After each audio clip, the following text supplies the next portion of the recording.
Welcome, everybody, to the LIPSEY'S Aim Higher podcast. I'm Rob Everzino. This is Jason Klossner. We have one of our greatest customers, Randy Brown, here with us today. How you doing, Randy? Great. Thank you very much for being here. Randy's with Randy's Hunting Center in Bad Axe, Michigan. I'm an Ohio guy originally. Yeah, we won't hold that against you. I know, that kind of, I'm a little jealous because that's like a it's really the coolest cool name of any town in America. And it's in Michigan, which sucks. But there's only one in the entire United States. You can Google it up. There's only one Bad Axe. Yeah, that's fantastic. So how do you enjoy the show so far? Great show as always. You making the rounds? Have been 20-some miles a day. Oh, yeah, nice. If there's an industry show, I can guarantee you Randy Brown is going to be there. We have to be. You got to be there. Must be present to win. You're pretty synonymous with the 450 Bushmaster. That's what we wanted to talk about a little bit today. So yeah, Randy came into the booth and we're talking about planning for 2023 and everything. And I said, while we got this set up here, we really need to get Randy on here and really tell the true. How this all came about, because it's really a pretty cool story, and really in this industry, I've been in it 25 years. Randy, you've been in it way longer than I have, and usually these kind of things don't happen. They don't. It just was a golden opportunity, and you guys made that happen. It was all because of you. Well, it was all because of your idea. So basically, the story begins. Yeah, let's hear it. I'm sitting at my desk one day, and I get a call from Randy. Randy and I talk all the time, and he's like, "Hey, I got an idea." I said, "I need to get a bolt-action rifle and the 450 Bushmaster." And I'm like, 450 Bushmaster? Like that, I haven't even thought about that cartridge in 10 years. Right. Bushmaster launched it, I don't remember, early 2000s. It was Randy Lepre, and he actually made it for Bushmaster, which is where the name came from. Yep. And he actually only lives about 60 miles from us. Oh, no kidding. Didn't even know him at the time that. when he was doing that. Did it for Bushmaster. Of course, that was when Bushmaster got taken over by Remington, and things kind of just went stale. I mean, it was hot for maybe a season or two in the AR platforms, but it never really went anywhere. Nobody else adopted it. Right. It certainly was not available in anything other than an AR-15. Yeah. Correct. And so I'm like, Randy, what's the deal with the 450? And he goes, hey, we just, and he can explain better, but they had shotgun only. Right, we were shotgun only. Michigan's in 3 zones, so the lower zone where we are is basically a limited firearms, which is shotgun, handgun, or muzzleloader during the gun season. Then they allowed straight wall cartridges and pistol calibers that were allowed in carbines or rifles now. So in doing that, we looked around and we tried 44 mag, which is 100 yards, same as a slug gun. We tried some other things. We played with Magnaport, and Ken Kelly's a great friend of mine. 460 Smith & Wesson was the hottest thing. So what Michigan did when they made these laws, they went to the longest extreme length of a pistol cartridge, was 1.8 inches. Okay. So 1.16 is a 357 mag. That's the lowest you can do in a carbine, up to 1.8. The 444 to 4570 are all longer than that, so we couldn't use those for straight wall. Right. That's why in Ohio, when you guys adopted, you didn't put a limit on yours. But in Michigan, to start this, the 1.8 inches was there. The Bushmaster fell out at 1.75. So we became legal and still an ethical caliber, but we didn't have a gun for it. Right. That's where the story starts. Yeah, so that's, he explains this to me, and he says, look, this is going to be a really big thing. And I'll be honest with you, I was kind of like, Randy, you're crazy. Yeah. I mean, I don't see it. And so, but I said, you know what, I'll call Ruger, see what they say. And they called him, talked to Mark Gurney, the head of product management there, and Mark's like, okay, he got to looking around and he said, Jason, the problem is we don't have a magazine that will work with that cartridge. Right. The American rifle was out, but it said it just we don't have anything that's going to fit it. Yeah. I said okay, and so I remember I told Randy, and Randy goes, "Hey, tell him to make it a single shot. I don't care. I just need something in this thing." And I said, "All right." And well, Ruger really wasn't interested in doing that. And a little bit of time went by, maybe about 6 months or so. Yeah. Randy calls me back and says, "Hey, look, Jason, we really got to get this thing done. Yeah. I'm telling you, this is going to be good." I'm still skeptical at this point. So you're building the gun around the bullet. Right, around the caliber. Yeah, you basically, you're building around a law, basically. Right. The way the law, now if we were the same law as Ohio adopted a few years later, we would have never needed a it. 4570 would have been fun. Yeah. But they couldn't make a magazine. That part is... Well, they didn't have it readily there. I got you. Okay. So a few months go by. Randy, as persistent as he was, says, look, we need to do this. I said, all right, I'll call Mark again. So I call Mark. And he's kind of, okay. And then I remember he said, you know what? There's a magazine on my desk that the engineers worked on to try to adapt at the time, Ruger, it was on the last legs of the 300 RCM and 338 RCM. That was the Ruger Compact Magnums. They introduced that with Hornady during the big short mag craze. It never really took off, but Ruger thought maybe if they put them in the American rifle, that would give it a breath of fresh air. Right. And so one of the engineers had developed a magazine for that cartridge. He said, let me see if it'll work in that. Yeah. So he calls me back in about 10 minutes and said, Jason, perfect. It works. I stuck it in the gun. I think it's going to work. I said, all I got to get is get a barrel, and we can test this out. I think there was one more part of that is they actually adopted that magazine for a 500 Beowulf for one hunt, for a hog hunt or something. I didn't know that. Yep, there was a hog hunt in there. I think it was for Chris, actually. Okay. He was going on a hog hunt. So let's try that caliber.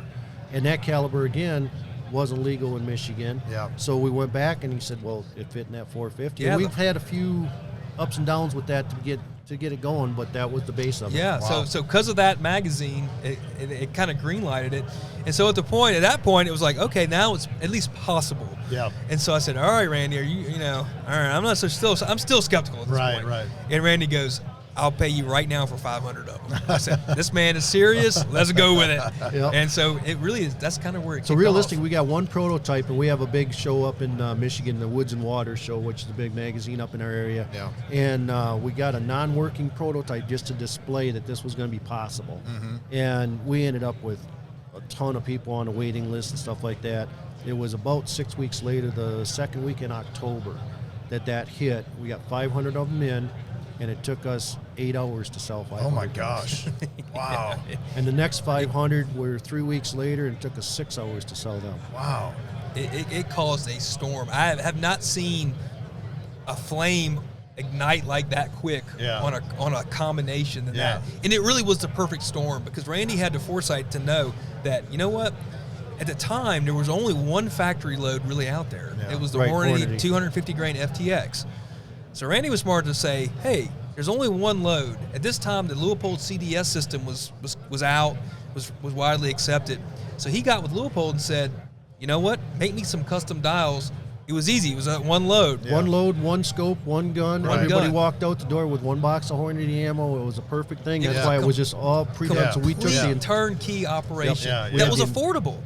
it was all $700 for the entire Oh, wow. package. Yeah, that's fantastic. And everybody, and then I did a TV show with Michigan Out of the Doors at that time that showed me shooting at 100 yards, turned the dial to 200, same spot, turned the dial to 300. Yeah. And I had a 2-inch group at 300 yards shooting this caliber. And inherently, it's just the most accurate caliber you can shoot. Yeah. And as Jason's got a couple of these guns and knows, we did that TV show, and of course that sparked it even more. So now every time we got 500 guns, we're all gone the same day, over and over Yeah, and over, yeah. trying to get enough scopes, get enough scope rings. and Right, it's just- right. Well, and Yeah. ammunition too, because Hornady got kind of caught flat-footed. I Yeah, believe. because they had only made how many thousand a month for 10 years. Right. Nobody really wanted it Right, until right. now. Yeah. Right. So, and anyways, from there, and then the next year, you saw more and more ammunition, more and more guns. Yeah. I mean, it really caused us, and it wasn't just limited to these straight wall states. We had people you were selling them all over the country. We've got them in all 50 states. Hawaii uses them because, again, their knockdown power is terrific. So you get those goats in the mountains. You don't want to go down into the valleys after it when it falls over. Right. You want it to drop right there. We've got a ton of brown bears been shot with it. Yeah. Defensive gun. It's a 5.5-pound gun. Right. Lighter than most pistols that you want to It's carry. lighter than a Right. lever action 4570. Right. Right. And more With accurate. more knockdown. Yeah. Yeah. I've got one from him, and I tell you what, I've got several Ruger American rifles, and my kids all hunt with Ruger American rifles. That 450 outshoots all of them. Wow. Yeah. It is- They're and one whole group. It's one whole groups, and I'm telling you, there's no tracking. No. It- They call it a thumper for a reason. Right. And with that CDS deal, it's a 300-yard rifle. Yeah. There's not many hunting situations, especially in the southeast or up in the Midwest, where that's not going to cover everything you need to do. Yeah. Right. Yeah. Wow, that's fantastic. What a cool story. Man. And the crazy thing is that product and that cartridge, it's still It's got long legs. It's Long still leg. going. It This wasn't is one one of of these- those things you thought, okay, next Yeah. month we're not going to go order You're right. anymore. Right. Next year we're definitely not going to order anymore. Yeah. Now we're up to, I don't know how many different options we've made for Oh, you guys. goodness. We've got stainless and different barrel lengths, left different hand. We configurations. did number ones in Left- it. yeah. We did some 77s in it. Yeah. Yep.